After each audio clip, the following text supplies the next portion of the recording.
welcome to the fifth episode of the Improvisors podcast. My name is Neil Thomas. His name is Kevin James, and together we interview improvisers about their practices of improvisation. And we're looking so happy this morning because we've got the iconic Peter TROTMAN today. So Neil, let's go. I can't wait. Neither can I. Boom. Good morning, Peter. Good morning. How are you? Yeah, great.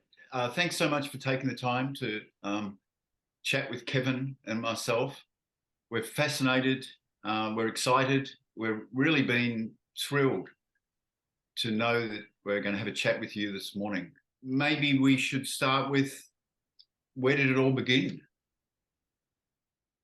I think I was 21, living in Carlton. I just moved out of home. I was kind of going through, studying at RMIT, and I was just starting to become interested in the arts, but I was studying computer science and mathematics. I saw a performance in the student lounge at RMIT of a dance group who were kind of doing this kind of parabola. It'd be great if I could do something like that. And, and I went and did a dance class, and I really struggled, really hated it. It's very difficult. I went to start going, I was just keeping my eyes open for something that I might possibly be able to do, because I felt like I didn't have the skills of a dancer. I didn't really have any skill. I didn't feel like. A friend of mine was studying at the Institute for Early Childhood Development, and we were walking along the street near where I lived, and there was a studio about 4 doors up from where I lived, and we ran into one of his teachers, and he was doing a unit in dance as part of his kindergarten teaching course. And there was a woman named Linda Nichols, who had a bunch of flyers, and she had recently met Wunder in the US, and she'd come back, and she was about to teach some classes in improvisation. And I thought, well, I'd like to do that, So it was just 4 doors down, and went along to Linda's classes, and really loved them, because in a way you didn't have to come with some sort of virtuosic skills or anything. It was more about bringing yourself and finding out what it is you wanted to do in the present moment. And I thought, oh, this is exciting. It could be a nice little way into being creative and finding my way to some sort of artistic expression in my Then Elle came to Australia. Lyndon and Elle,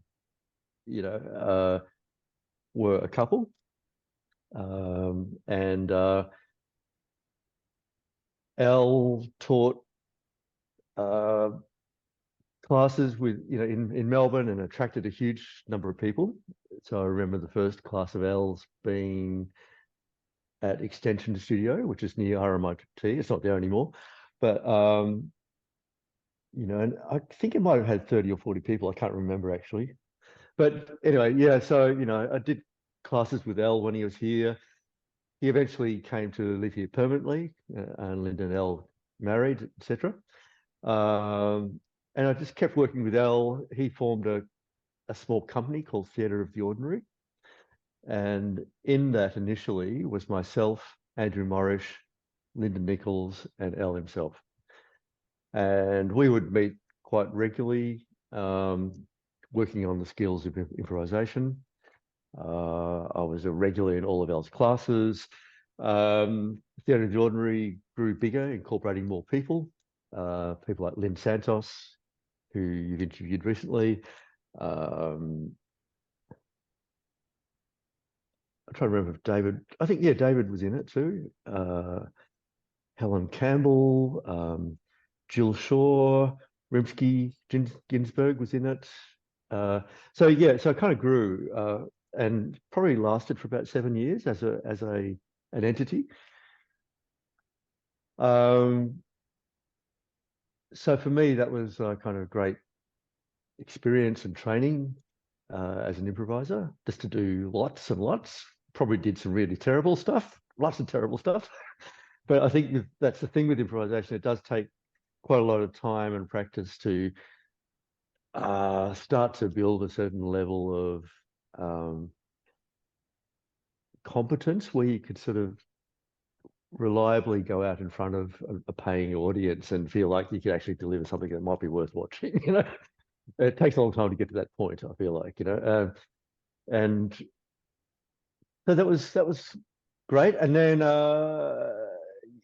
after that time, Theatre of the Ordinary dissolved, but as a company, but Andrew and I kept working together, and we met very regularly. Like we'd try and meet once or twice a week, just about every week of the year.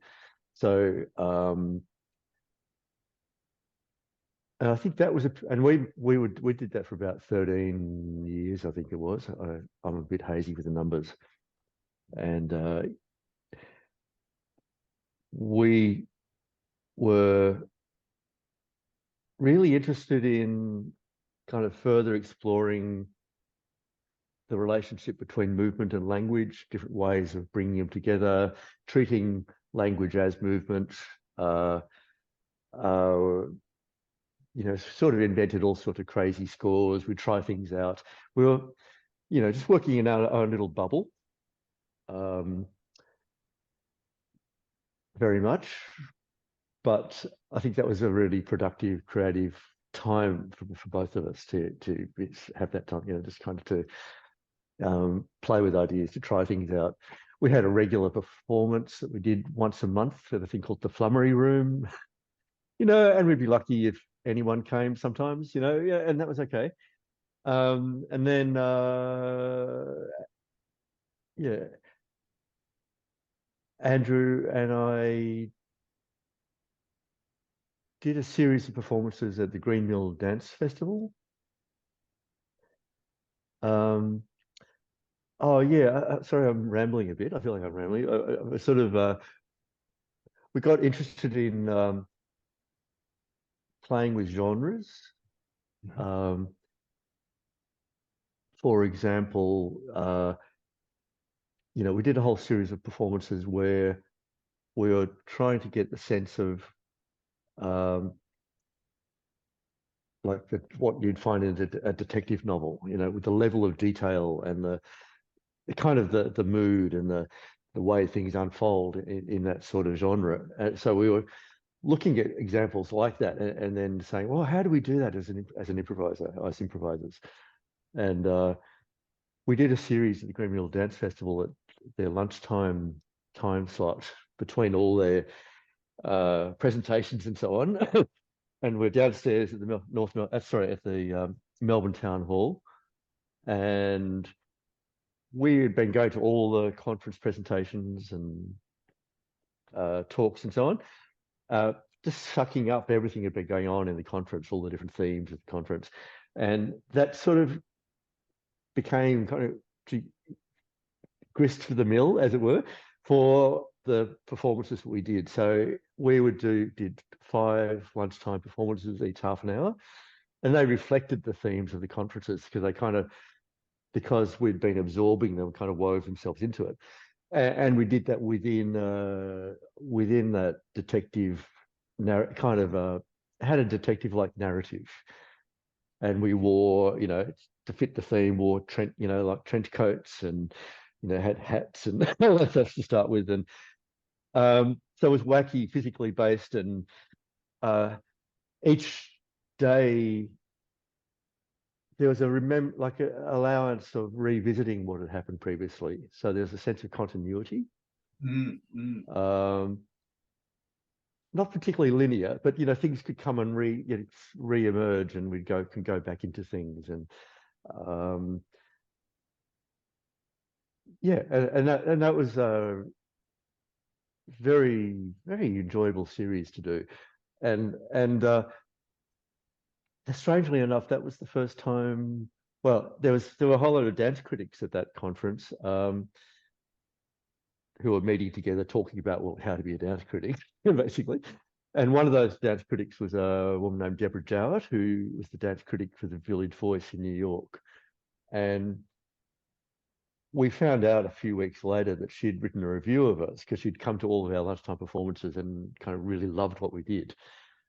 To our amazement, because we felt a bit daggy and we're just doing our thing, and yeah, that felt like a big turning point for us in terms of people paying attention to what we were doing, which kind of surprised us very much, and we did a series at Dance House, which again we chose a different genre, and so it had a Dickensian flavor, and as improvisers, that was kind of a really interesting thing to be doing, is just kind of having this. We'd decided what the genre was. We'd kind of played in the studio again and again. We're trying to, yeah, how do you re-enter into that sort of world? How do you find the sort of characters that you might find in Dickens, or the scenes or situations? And so that was and yet we all wanted to be we didn't want to be doing theatre sports. We wanted or anything like that. We're not trying to be clever. We just kind of wanted to have that kind of being the milieu of the work or something. And all the while we were looking at ourselves as dancers as much as possible to say, well, how do we, thinking about movement and thinking about movement intersecting with language and crossing over from language and vice versa, playing with language in non-linear ways, playing with narrative in non-linear ways, all that sort of stuff as well. So so we did that series at Dance House called Grist for the Mill, and I don't know, and we performed as a duet lots and lots of times after that, and doing various different series and performances, some overseas, mostly in Australia. I don't know, I'll stop there because it could keep going. Well, Peter, these were seminal times for improvisation in Melbourne, and you've obviously been there right from the very beginning with Lyndon and with Al and with others. There's something about the work that you and Andrew have done over time that will always be significant and remembered, and that I think has gone a long way to shape the improvisational world in Melbourne. Diane Reid, we interviewed her the other day, and she mentioned TROTMAN and Morrish, and it was one of the great sort of duos. So it's been significant, the work you've done together, how you've gone about it, it's been, I'm going to use the word intelligent. I think it's been a really sort of intelligent way of approaching and considering and delving into and being thorough over time in your explorations. And I think at a certain point then, you and Andrew, and I think it was when Andrew moved away from Melbourne, this long-term performance partnership ended in a way. And would you like to say anything about that transition for you from the practice with Andrew to becoming more a solo performer and the implications of that? Yeah. So, excuse me. Yeah, so that was I found that a difficult transition because Andrew, like just talking about how Andrew and I worked together, when we met in the studio, we didn't practice duetting. We always practiced doing solos for each other.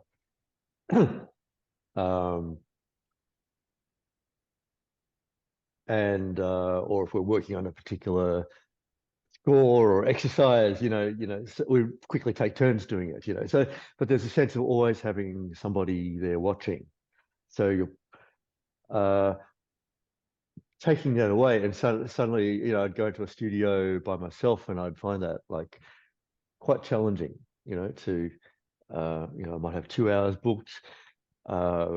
I'd sometimes find myself just sitting and reading, because I found it really hard to, there was no one to perform to, or there might be a mirror, and that's kind of a bit naff, just hello.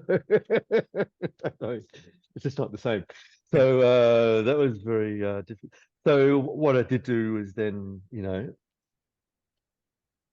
I still did that and worked out, well, how can I make this work? You know, I'd sometimes, you know, write down a plan and see if I could follow the plan, you know, and et cetera, et cetera. But mostly I just asked other people to spend time with me in the studio. Yeah, you know, I did some work, like some works with Penny Barron, for example, from Born in a Taxi. Worked quite a bit with Lynn Santos for probably, I can't remember how many years, several years, maybe 3 years or 4 years. Yeah, she and I did some series at La Mama, which were great. I can't remember the name of it. Yeah, anyway, yeah, so Lynn and I did some couple of series. And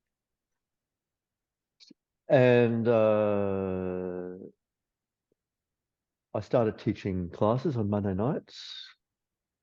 So there was just a regular drop-in class. And so for me, that was a way of keeping me thinking about the work and, you know, things to try. And, you know, so people came along, you know, they were subject to quite a lot of experiments, put it that way. But, you know,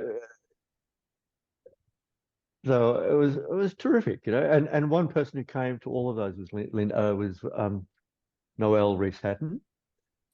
I think she came to just about every single class of mine. And so after a few years ago, we just turned it into she and I working together rather than me teaching on Mondays.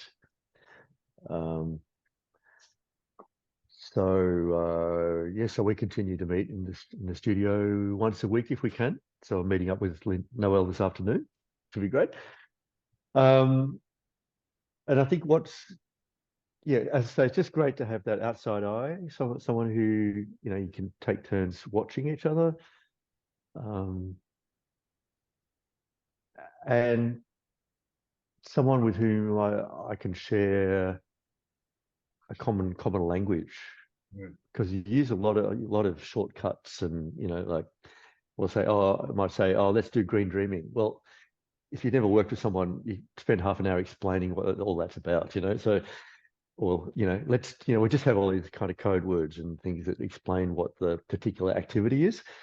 So it's and we've kind of spent years accumulating experience in these things and knowing how to watch them as well. So it's yeah. Anyway, so since Andrew went to Europe, it was actually difficult at the start, but certainly found other ways of, you know, continuing on. And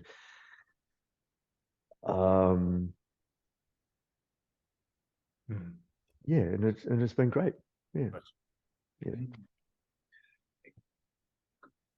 I'd like to pick up the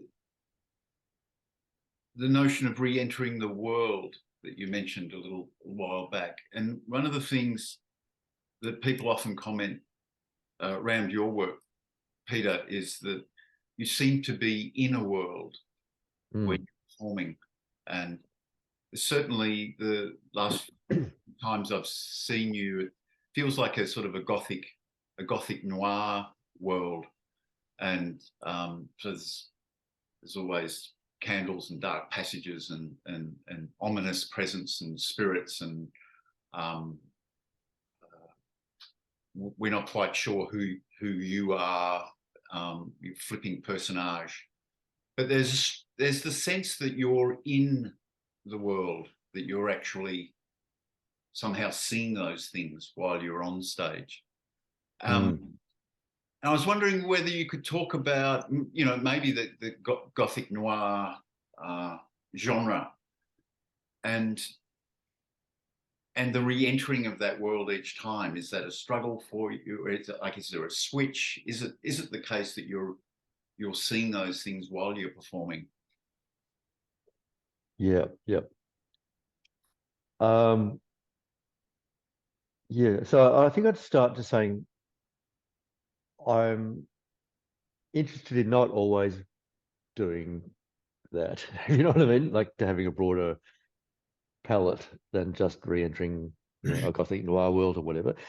And I don't feel like it always is the same world. So I feel like there's many, but maybe a few of them have had similar sort of qualities, I suppose, and then that's kind of what you're saying.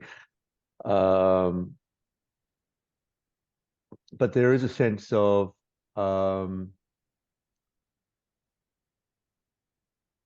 for example, Andrew and I did a series where we were basically the ferryman who takes the souls of the dead across the River Styx, But there were two of us rather than just the one, and so we were in competition, and and so that became a whole world that developed different strands and threads. And every time we would, if we re-entered this world in the studio, we'd find more things, which may or may not continue when next time we perform and re-enter that world. There was no sense of trying to cling too tightly, but just allow the memory of what was there to be present.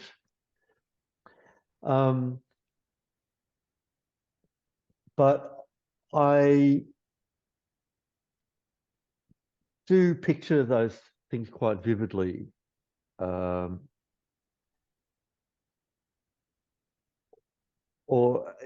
I guess part of my practice is working out how to make them vivid for myself so that they can feel real for the audience as well. Great. Yep. So if I'm, looking up and, I can sort of see,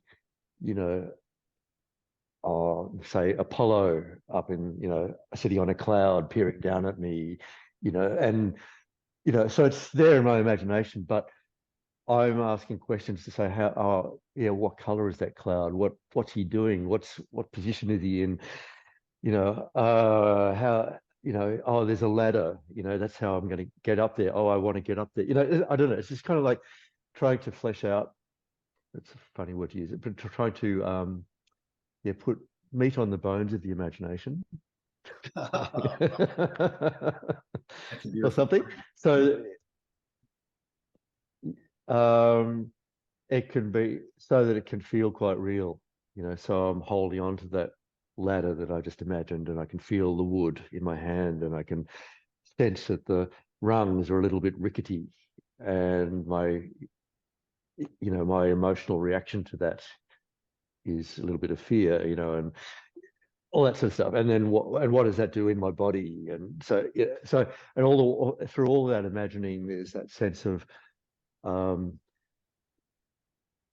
my body kind of being infused in all of that or something.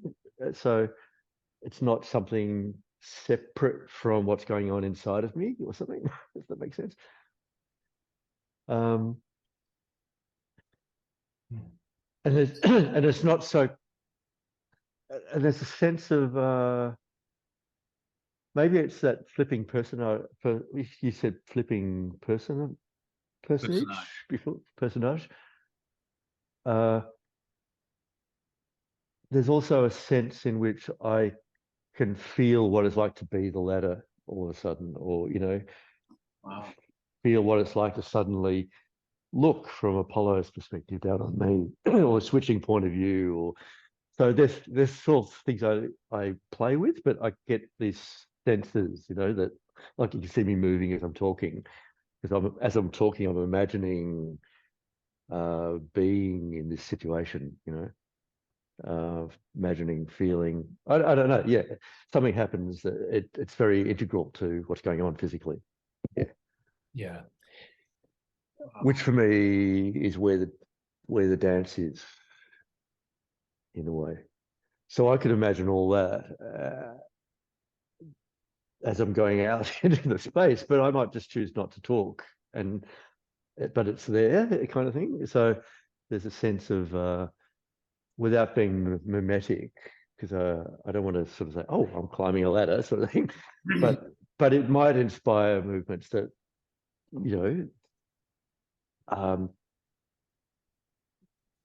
I'll probably find I'm spending a lot more time looking up or in that particular direction, or reaching, or being conscious of things that are going on in my imagination around me and in me. Yeah. So that all just becomes part of the dance for me. Yeah. I mean, there's definitely the case watching you that the worlds are concrete. You know, it's so visually clear. Well, for me, my experience is that I'm seeing it, and and it's so lovely to hear you talk about that, because you know I'm getting excited hearing about it, and it's so it just brings. It's almost like you're doing a little. I'm looking up. I'm looking up here. I think I don't know if it's here or it's sort of going. I want you to talk more about Apollo. So there's something about the vividness and the concreteness and the poetry in the imagination feels like a driver. I guess that's what I was sort of stumbling around and asking if you could flesh it out. So thanks. Yeah, that's great. That's good. Peter, I'm going to call you one of the great influences. I think you've had an enormous influence on improvisation and practice and of offering prospects of possibilities. And when Neil was speaking then, there's something about watching you start somewhere and the detail thickens and thickens and thickens to the point where, as has been implied well already, we all feel that you're inhabiting that world and we start to inhabit it as well. So there's a real sense of, you know, inhabiting worlds that are detailed, that are multisensory, and that are very well generated. And I think you're well known for that. Around that, when you mentioned before about green dreaming, you've developed a language, possibly you and Noel, but I think particularly you've developed a language around ways of speaking about what you're doing and ways of conceptualizing what you're doing. And I know you haven't often presented that, but I know it's there from some of our chats, and I know it's very detailed. And I know it's something you're continuing to document and work on. Would you just dive for a few minutes a little bit into that and introduce those that are watching this to something about how you conceptualize your practice? And so I suppose this is a framework, like a map or a framework that's evolved for me over the last 30 years or more.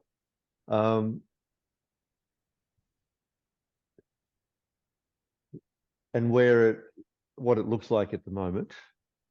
And I'll say that because maybe it'll change, or I'll add something to it, or, you know, something will come along that will totally disrupt it. But at the moment, it's been quite stable. And I think of 4 key aspects or domains of improvisational developmental activity. So one for me, I just call I kind of give these domains kind of just a metaphoric label, just because it's useful. Yeah. So there's the domain of what I call Earth, which is really all it's about being aware, just paying attention to things, noticing, and activities in that area would be things a bit like it would be like, say, authentic movement, or, you know, we just go out and pay attention to what your body is doing, or another exercise I often do in that area is really, as I call it, it's probably not the best word for it, but I call it stream of consciousness talking. And it's really, and that again is just talking about whatever comes to mind, just allowing your again, just noticing what it is you're thinking and verbalizing it. So all the different activities we might do that are to do with paying attention to our senses, to what we're perceiving, to what we're feeling, all of those I'd categorize as Earth. And for me, they're the foundation of my practice.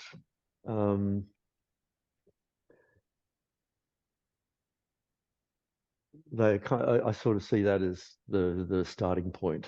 in a lot of ways, or where I come back to at any moment. So I call that earth. Then there's then there's imagination. So I call that mist, and that's just all the different exercises to do with basically allowing or stimulating the imagination to take flight. Whether that's kind of diffuse sort of imagination or something very, like I was getting to earlier, something very particular,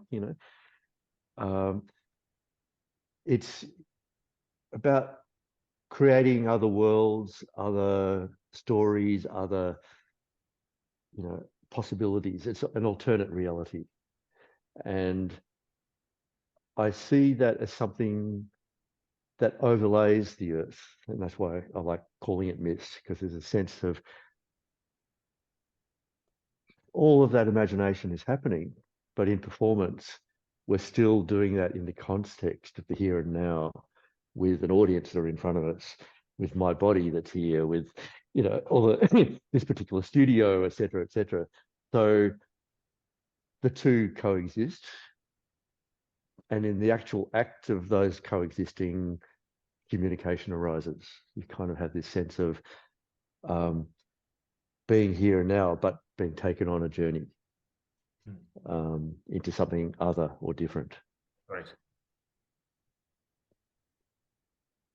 Then there's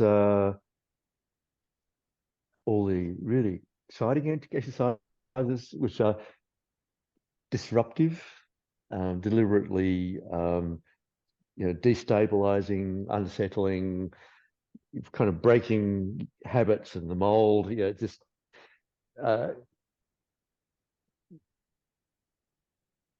got there's heaps of them. And sometimes it could just be as simple as I'm going to move from one end of the studio to the other, and as soon as I recognize a particular movement, change it to something else. Try to constantly randomize the movements, or have a string of words where no word is associated, which is a school I call metronome, for want of a better word, really. But or so some degree of ways of disrupting and randomizing, whether from an external prompt, and also a question about how do you disrupt yourself, and learning to do that. That ability to disrupt yourself, I think, is a really valuable one as an improviser, because you're not just lounging around following the your usual patterns and habits, and it's a way of creating new things and bringing things together you don't expect. I mean, that happens to some degree anyway, because the experience of performing improvisationally is inherently a disruption. But this is actually more challenging, going further with that, saying, how do I bring things together that would never normally happen for me, So I call that fire. And then on the other side of that, down the bottom of my little map, I call it ice. And for me, it's really kind of that thing about it's about composition, paying attention to the structure of things and how do I put things together, and whether choreographically or with language, so it's about looking at the poetic forms and the narrative patterns, and often the way to work with those things in a studio as an improviser is really to set up specific scores, like, okay, I'm just going to use nouns, for example, or I'm going to do, just one very long sentence that never gets to a full stop, and pay attention to how that works. How does a one very long sentence actually work? And what does that feel like, et cetera, et cetera. Or pay attention to, I'm,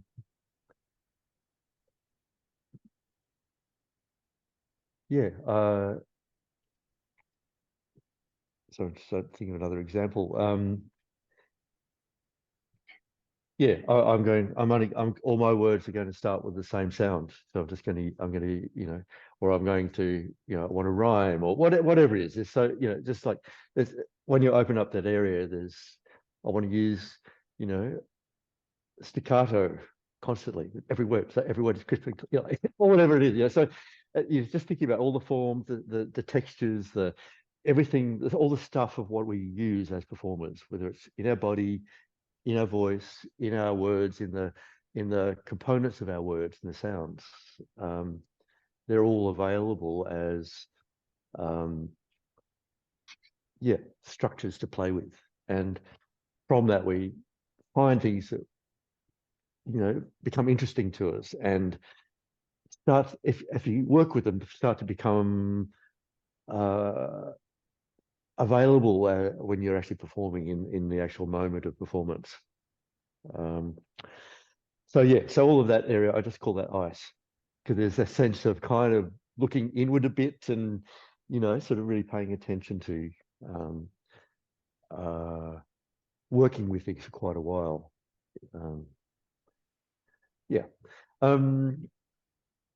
As a form of, it's like a training ground in a way. So I have those 4 main domains, and then there's you know, kind of been thinking on my part about, what would, you know, if you had corners to that map, what would they be, for example? So, you know, so I've kind of had you know, fire and mist. Oh, well, that could be steam, and what would that represent?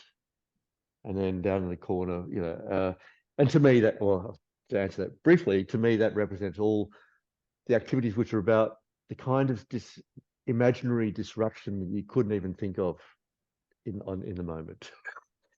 Like what, kind of like an example that would be the work of the surrealists, where they're bringing things together in extraordinary ways that really you probably wouldn't think of when you're just sitting there imagining, you know, or dreaming or daydreaming.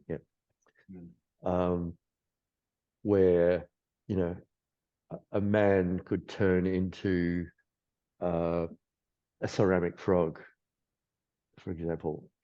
That probably wouldn't happen in a dream, but you know, if you really work at it, you can kind of bring things together that just don't normally belong. And often there's quite a degree of randomization in all of that. You know, hence the games that the data played, or, you know, the surrealists played, in order to find things that would happen that they themselves wouldn't have thought of. Cutting up a newspaper and bringing together, you know, randomly different bits of the clippings or whatever it was. You know, there's a whole lot of games that they used to use. I think a lot of that has been steam, you know, and also impossibly imaginative things like being possessed. You know, is it, you know, for example, or just kind of being other than yourself, to the point where you really are other. You know, it's like we're all these kind of edgy kind of types of imagining belong in steam for me. And then down on the far, then ice and mist, I think I was being, I call that snow, and really think of that as being we imagine things once, but we tell it again, and it starts to become a memory. It's a memory, you know, and then it's something that can be re-accessed, and it's, you know, so it's kind of like what was just mist actually condenses into something that is settling into snow. It's an accumulation. But for me, it also represents the kind of the whole archive of all the stories we've ever known, all the habits that we have, all the, you know, the whole library of our experiences, and our culture, and our, you know, so it can be thought of much more broadly than that. You know, it's all the things that are available to us as resources because they pre-exist in a way.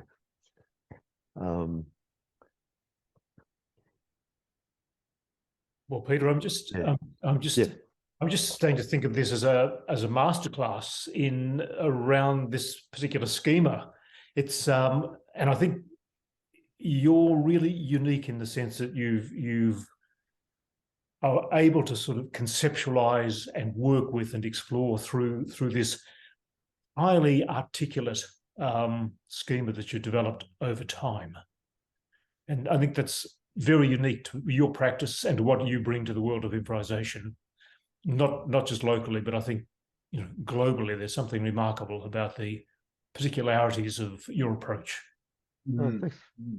I mean, this schema is applicable to all the arts too. The really interesting thing, it's a vast thesis. It's very exciting, Peter. It's very exciting to hear. Oh, thanks, Neil. Thank you. Yeah. Just the smell of it here today. It's got me very excited. We might. Yeah. Oh, that was great. Yeah, because I really am hoping that it's something that is extensible and you know, not just useful for me, but kind of more broadly applicable, or you know. And so I'm constantly reading things and seeing things and think, oh yeah, that's kind of an example of that in a completely different field, you know.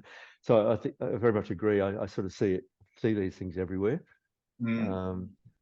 You know, like I already talked about the surrealists, for example. But yeah, there's so many different things that I see in other art forms and other domains where it could apply. Yeah. It's like you've used improvisation as a laboratory for investigation, and what's lovely is it's not a philosophical treatise. It's a framework to apply, and you've actually developed it through application. So you can take an idea and prove it in your laboratory of improvisation, and it's a lovely marriage. Yeah, and it is evolving, because you know I did a bit of work with a friend of mine. Ashley Dyer prompted me to write a bit about it, and in the doing of that, it forced me to think more closely about, well, what does that really represent, and you know, and sort of become a bit more particular about particularly the you know, the marginal domains, like the steam and the steam and the snow and the tundra and the lava, you know. Think, well, what actually are they, you know? But you know, in the process, the more I think about it, yeah, things shift a little bit, but it seems to be fairly stable, particularly the four main axes. Yeah, right. Yeah. We might bring it to a close now.